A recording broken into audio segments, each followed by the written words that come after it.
Hello, good afternoon. ঘড়িতে বাজছে দুপুর 2টো।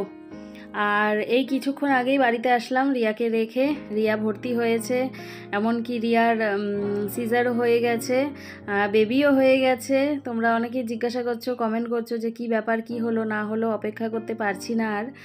তো তোমাদের জানিয়ে দিই, রিয়ার বেবি তো হয়েইছে। রিয়া এবং ওর বেবি দুজনাই ভালো আছে। আর হচ্ছে বিকালে আবার যাব 5টার সময়। জানি তোমাদের খুব জানতে ইচ্ছে করছে কি হলো না হলো। তো যাই হয়েছে আমাদের, আমরা সেটাতেই খুশি আর কি। হ্যাঁ, তো কি বলবো আর, জানার জন্য তোমরা ভ্লগটা দেখো। আজকের ভ্লগ না, আগামীকালকের ভ্লগে আসবে আর কি। আর বাকিটা রিয়া নিজেই জানাবে বলেছে। তো তোমাদের একটু অপেক্ষা করতে হবে, রিয়া ভ্লগে তোমাদের জানিয়ে দেবে যে ওর কি বেবি হয়েছে।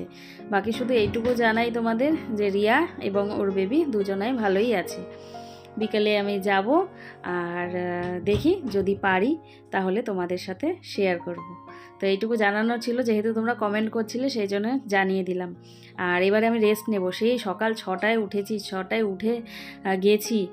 6টায় উঠে ঘরে থাকা এক কথা, কিন্তু বাইরে দৌড়াদৌড়ি করাটা কিন্তু আরেক কথা, বলো। সেই জন্য ভীষণ টায়ার্ড লাগছে। তো চলো, এটুকু জানানো ছিল। পরে আবার ভ্লগ আসছে।